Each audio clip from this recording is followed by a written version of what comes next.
Welcome to the Road to Accountable AI. I'm Kevin Werbach, professor of legal studies and business ethics at the Wharton School of the University of Pennsylvania. For decades, I've studied emerging technologies from broadband to blockchain. Today, artificial intelligence promises to transform our world. But AI won't reach its potential without accountability, mechanisms to ensure it's deployed in responsible, safe, and trustworthy ways. On this podcast, I speak with the experts leading the charge for accountable AI. Reggie Townsend oversees the data ethics practice at the SAS Institute. SAS is one of the world's largest privately held software companies. It provides analytics software to most of the Fortune 500. We talk about his work on trustworthy AI at SAS, what it takes to be authentic in putting into place AI ethics programs. We dive deep into model cards for transparency and into the fundamental nature of bias. And we talk about his work as a member of the National AI Advisory Committee for the White House, engaging between the private sector and public policy on AI ethics. All right, Reggie, welcome. Thanks so much for joining us on the Road to Accountable AI. Thank you for having me. Tell me first what responsible AI or trustworthy AI, pick your favorite term. What does it mean to you? What does it mean to a company like SAS? Yeah, so I'm much more a fan of trustworthy than I am responsible. I'm splitting hairs though. I think people get the sentiment, but I'll give you a quip. Like, we don't say responsible electricity or responsible cars. We just say electricity. We say cars, right? And we expect electricity to be guarded sufficiently and to conduct current, right, as we might need it. We expect people to drive cars responsibly, and we have standards and rules of the road, et cetera. And I think the same should be true with AI. Now, I do think the term trustworthy has a place, because I think it's incumbent upon, developers, providers of all sorts, people who deploy AI, to be worthy of trust, particularly in a time like now, where there's a fair degree of negative sentiment in some regards, and certainly a large degree of concern around the potential uses of AI. And so I think it's particularly incumbent upon us, like us here at SAS, to make sure that we are worthy of folks' trust. Now, we'll never force anyone to trust us. You can't do that. That's not how trust works. But I do think that we have to prove ourselves worthy. And one of the ways that I think is necessary with respect to proving one's trust is to demonstrate that you are attempting to provide goods and services, in this particular case, technologies, in ways that are going to advance other people, right? To help other people to thrive. And so that's why we really focus on this notion of human centricity, which we define it as the focus on an individual's agency, equity, and well-being, right? To ensure that each of us has the ability to thrive. There are a few other kind of principles that we revolve around, but that's the centerpiece, human centricity.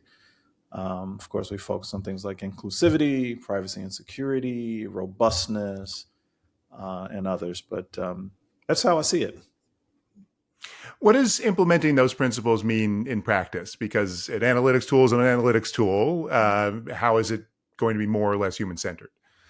Yeah, so the principles to practice conversation is a big one in our industry. And the way we embody that is we went to a fair degree of granularity to define what we mean by certain principles. So I gave you, description of human centricity as an example. We have descriptions for all of our others as well.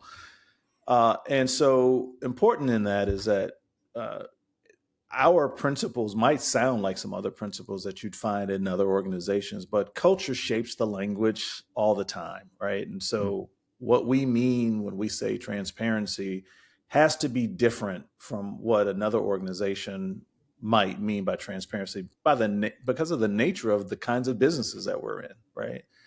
That said, what we attempt to do in our products, in our business processes and in our people is to have then an expectation for how those principles show up in each of those areas. So I'll give you an example. When we talk about accountability, we're really talking about being able to proactively identify and mitigate against adverse impacts. That's how we define accountability. Well, we recently released model cards with the idea of providing information about AI models that puts an individual in the position to be able to proactively discern first what's going on with the model, but then proactively discern what the best next steps are that they should take on the basis of the information provided on the model card. So model card provides you information about accuracy of the model, fairness of the model for the particular impacted individuals that the model might be built for. A concept called model drift. So that gives you a sense for whether the model was actually adhering to the expectations that were previously established. And so, with that information, a data scientist or a member of the board can say, all right, this thing is performing as expected or not, and therefore I must take a certain set of actions, right? I can report, I can do some auditing, I can whatever. And so that's just a proactive means. So that's for us is bringing that principle of accountability to life. Model cards are something that a number of organizations are starting to use. How much more do you think those need to be standardized so that people can compare across and ensure that they have the right information? Yeah. So, we compare model cards to nutrition labels on food, right?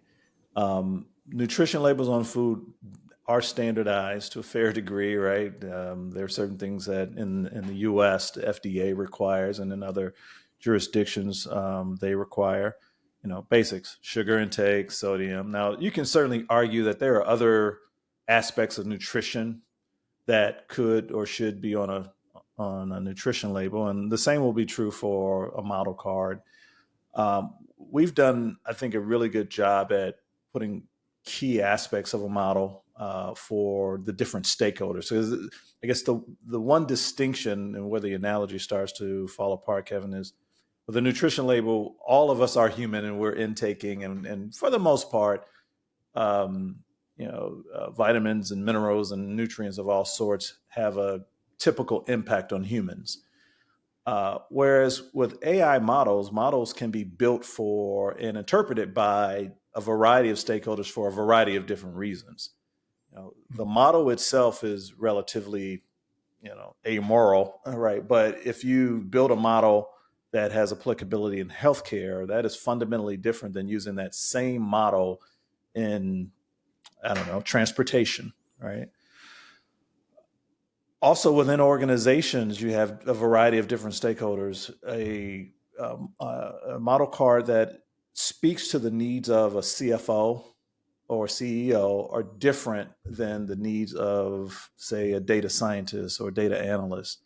And so what we tried to do is build a card that was sufficiently useful and sufficiently descriptive for a range of stakeholders. I think we did a pretty good job. Now, I'm sure there will be some who will argue on the far end of kind of the technical capacities will say, hey, I need X, Y, and Z. Okay, great. Well, we got the ability to go there, but maybe not on a model card.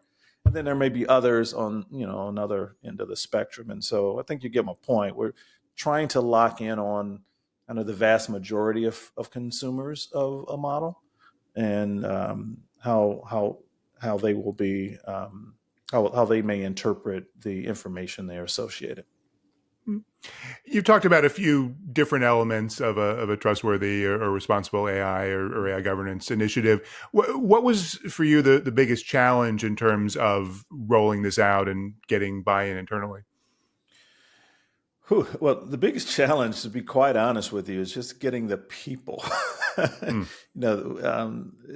our space, talent comes at a premium, and just getting the people necessary to kind of get heads down. So, but beyond that, there was the design process to serve the needs of that range of stakeholders that I just described.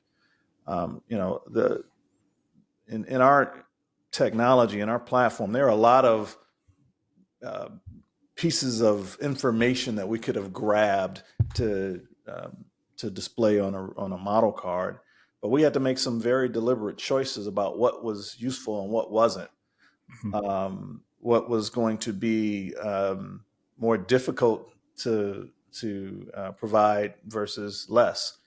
What would perhaps be considered proprietary for our customers, like you, because you never want to put a customer in a position where they're unintentionally displaying proprietary information. And so going through that level of analysis was probably the more difficult of it all. But then, the coding it all is the next step. And I'm not the one doing the coding, so it's going to be easy for me to say that was the easy part. But I do know that the team spent a fair amount of time on kind of that design up front, so that we had a really robust way of reporting out that, again, that we thought was memorable or meaningful, I should say, and digestible all the same. SAS as a company has been around for almost 50 years, which is an incredibly long time in tech and this area. Does that make it easier, you think, to implement these kinds of responsible AI initiatives than for a startup that's just getting off the ground? I don't know that I would say easy or hard. I don't know that that's the way I would capture it. Certainly we have a legacy that we're proud of. We've learned a lot over the course of 48 years.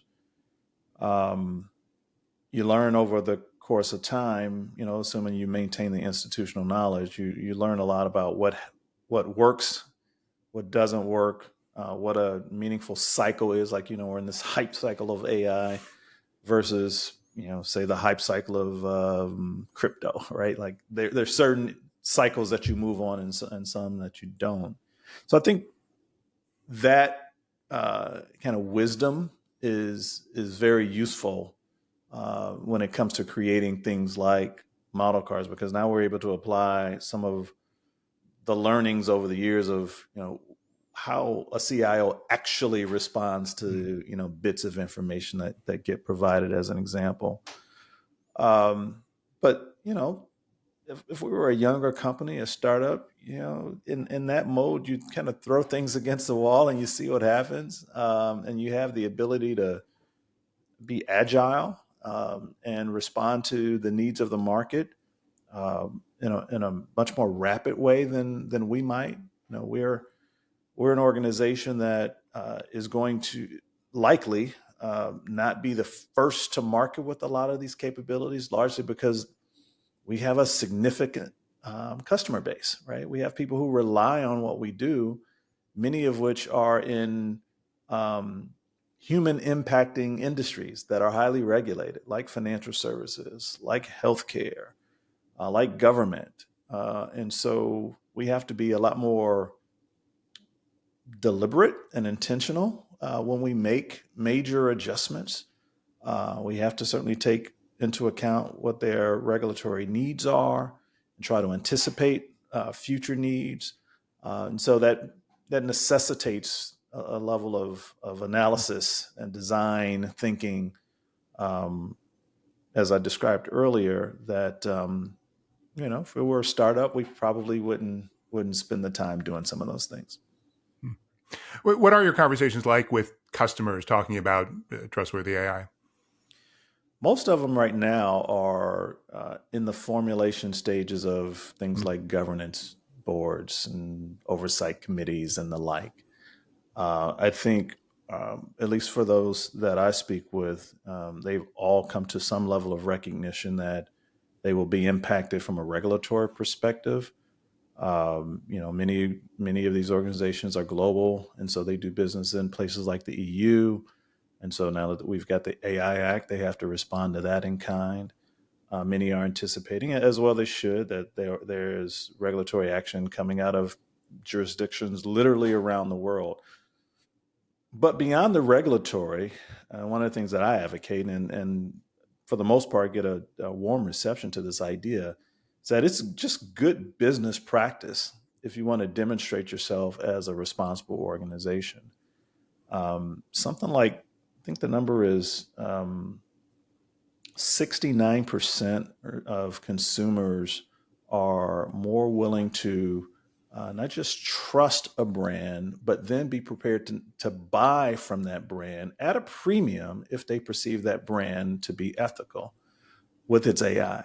And so it's not just about morality, it's about market relevance, right? And if we can appeal to that need in the marketplace through just good, solid business practice, I think we'll all be the better for it.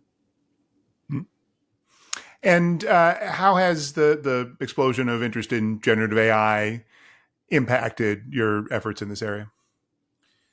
Well, again, I think from a market relevance perspective, it's us being one of the, I don't know, I hesitate to call us leaders. I'll let others define that for us. But we certainly have been expressing our voice out in the marketplace and have gotten a very warm reception to a lot of the work that we're doing. And so that's been very, it's had a buoying effect, I guess, is the way I would describe it. It also importantly helps in a couple of other ways that I think tend to get overlooked. One is employee retention, right? Because employees also want to work for companies that are perceived as ethical in their approaches to AI. And so that piece is very important for us, particularly in this kind of talent scarce environment. But then the corollary to that is it helps with recruitment. So, when I put out a job post, I get hundreds of responses to, different job openings. And so, when I talk to some of my peers, that may not always be the case. And so, I'm proud of that, to be quite honest with you. And I think it's largely a consequence of the work that we've been doing and the way that we've been displaying it. What do you think it takes for a company to be convincing that they're actually walking the walk on AI ethics? Because it's very easy to say, but what is it that you think has been effective in that way for you? So the message matters. The message has to be clear. It has to come across as authentic, as does the messenger, right? And so it's really important that if we say we're going to do something, that we actually prove it, right? And so integrity in the marketplace is huge. Look, people are smart. And, if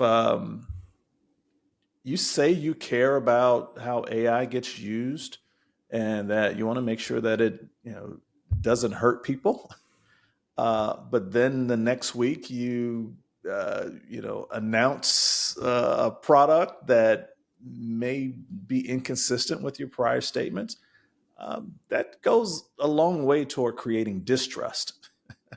And so we're very intentional, very deliberate about what we say and how we say it, who gets to say it, and then proving what we've said. And so we've had a decent track record at that. Of course, I'll record this podcast with you, and then something weird will happen.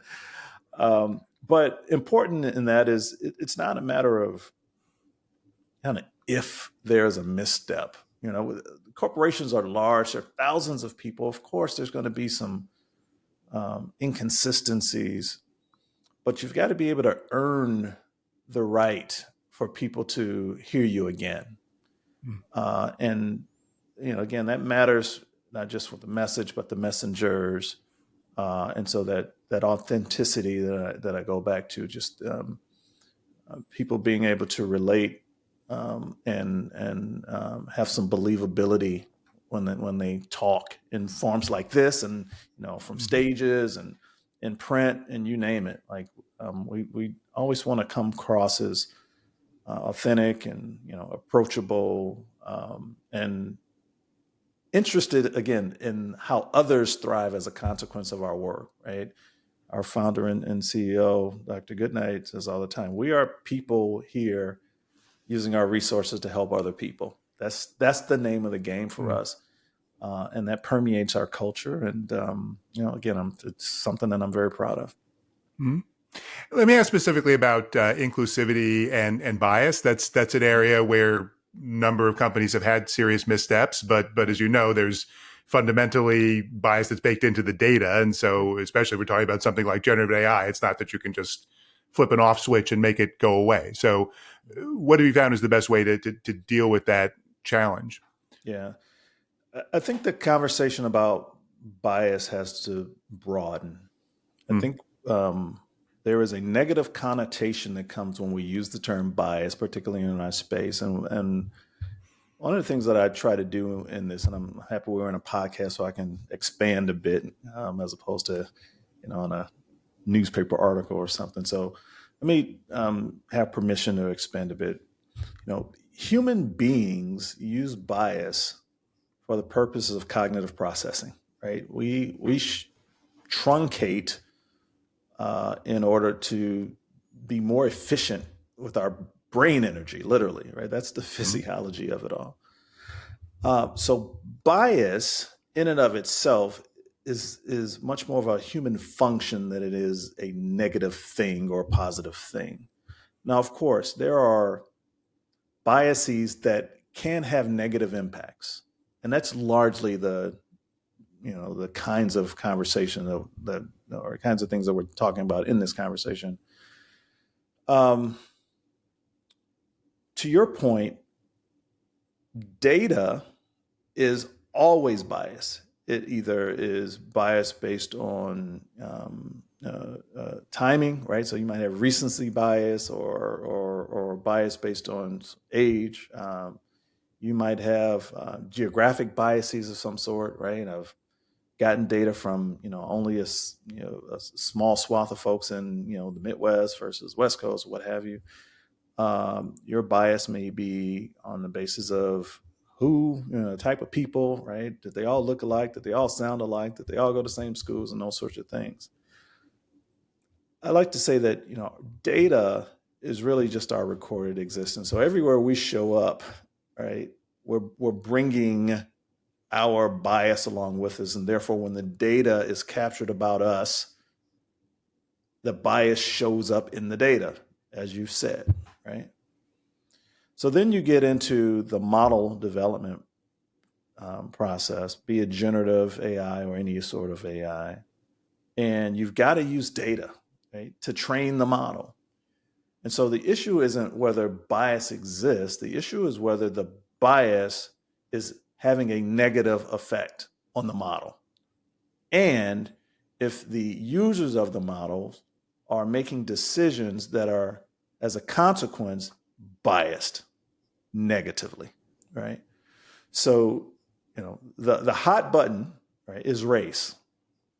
And so if we use race as a piece of data, which some could argue that we should, some would argue that we shouldn't, but race is there. And whether you use race as a variable or not, there's certainly proxies that can be used to determine race.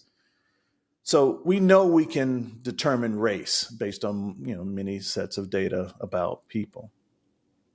Now, if you want to use that data to make a decision as to who you should preemptively send law enforcement to go and chat with, that would be a negative implication of the use of that data. But if you want to use that same data set to decide who you should preemptively provide some assistive therapy to, because that therapy is proven itself to be more efficacious for a particular race of people, then you should do that, right? That's for the benefit. And so I think we have to be really nuanced and honest about how we use data, why we use data, and for what purpose that data will be will be utilized. And so, look, these are grown-up conversations, right? And if we jump into them with this idea that all all data is biased or all bias is bad, that's just the wrong starting point. We have to understand that what we're doing is human impacting, and we have to make a decision. And if we want to, and this is why that definition becomes important, if we want to advance human agency, equity, and well-being, right, to help people thrive, then our orientation, right, the use of that data and the use of the models that result from it um, are entirely different potentially than if we were simply using that data to pursue some profitable means, right? No, it's a really interesting way of putting it. In the world that we live in, though, today, with so much sensitivity, is there hope that organizations can have those grown-up conversations? Always hope. There's always hope. I think that literacy is hugely important in this space, and not just technical literacy, but socio-technical literacy. In our nation, we've been having a really difficult time with history lately. And, my hope is that we will figure out a way through that. Catch me on the wrong day and I can be really cynical about it. But I maintain hope that we'll get to a point at which we can, have smart, productive, and well-intended conversations about helping all people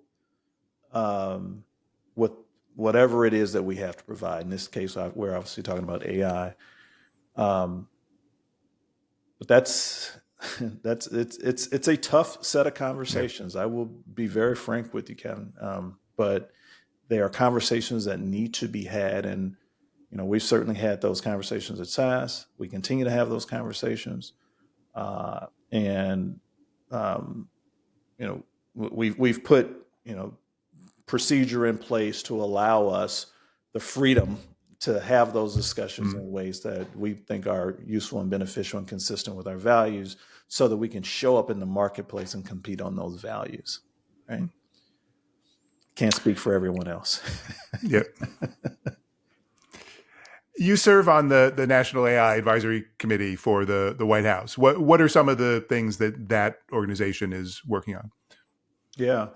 So we are at this point in time focused on providing recommendations to the president and the White House on all matters of AI, where it intersects with society and innovation and economics and the way the government works and so on. We to date have offered about 18 or so specific recommendations, a collection of findings and objectives and what have you. The executive order from last October actually reflected some of the recommendations that we extended.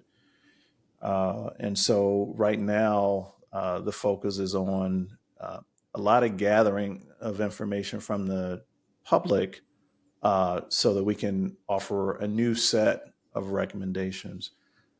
In fact, this week we'll be having a public session related to workforce. Over the last few weeks, we've had similar sessions related to law enforcement, international cooperation, and a few others. And so what we do after those exercises are done is we do a lot of kind of data, fact gathering and consulting of experts. And at that point in time, we'll start to put our heads together as to what the kind of the incremental to the previous recommendations ought to be. Do you find in your experience that government will have the capacity that it needs to implement the policies that are necessary for AI governance? No, but I think it's pretty well documented that the government itself has said that it doesn't have full capacity. Now, we should clarify what that means.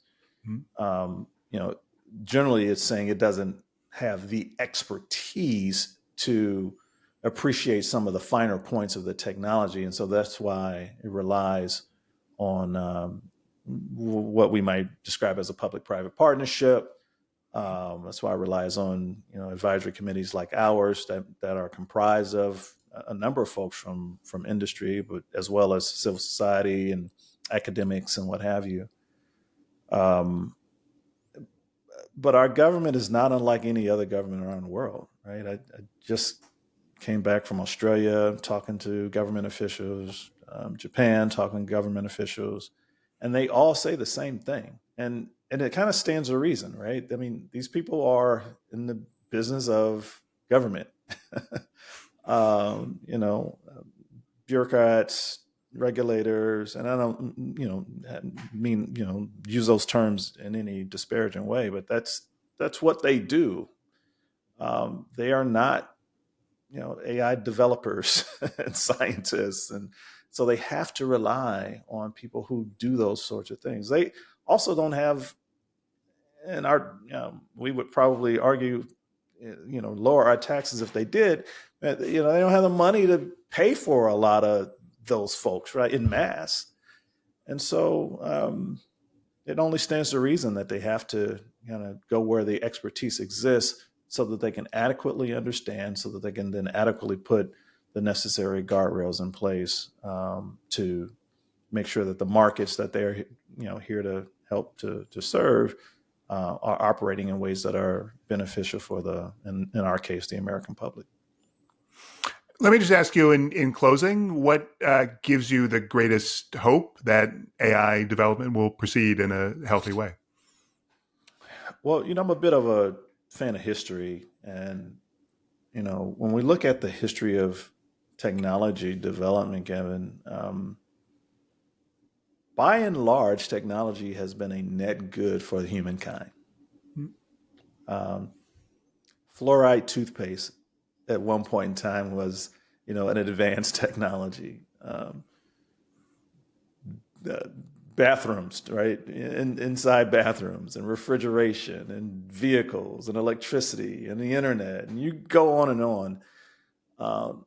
And in all of those cases, there was a moment in time where people doubted it, where people rejected and pushed against it. Of course, there were always the advocates who wanted to go faster, go further. But there's always a transition time. I mean, I can remember when, the internet was coming on board and this thing called World Wide Web was taking everybody by storm. And you might remember this, will we ever be able to transact online? Like, is it secure? And yeah, who would put their credit card number into a computer? What kind of idiot, right? And we look at now, we wouldn't have Uber, we certainly wouldn't have Amazon to the degree that it exists today, if that weren't now true. And so I think AI, which by the way is a relatively old technology, as you know, it's been around for years. Of course, the way we use generative is somewhat novel, but the underlying tech is well proven. Neural networks been around for a long, long time. So I think this AI transition that we're in will pass, just like any other technical development has passed. What's critical in this moment in time, however, is that because of its ubiquitous nature, I believe, we've got an opportunity to reimagine structures. And so if decisions that we've made in the past were a function of whatever our thinking was in the past that eventualize in the structures of our past and present, we're at a moment in time where we can say, all right, we're going to start automating decisions through this thing called AI. And we're going to eventually create some new structures.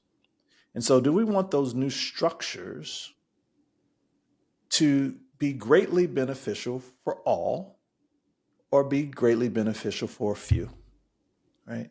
And I think the consternation that we feel and the concern that we see and feel out in the marketplace, out in the world, really, is really getting at that fundamental question.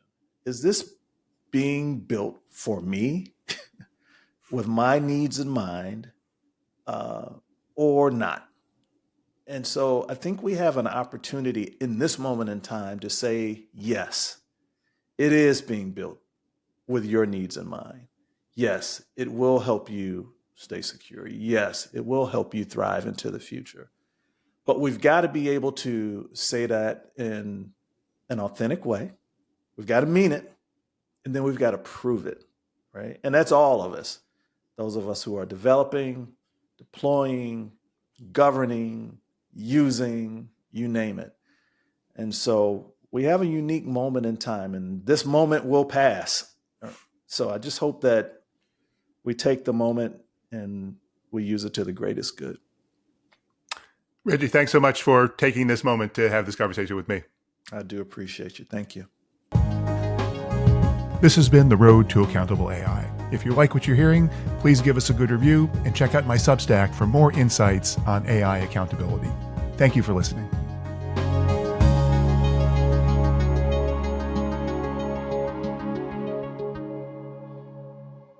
If you're listening to this podcast, you appreciate the value of AI governance.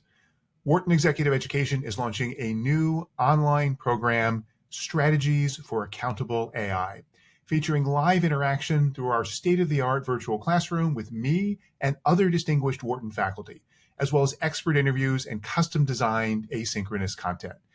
There are still seats to join the first cohort of business leaders in October or the second cohort in April.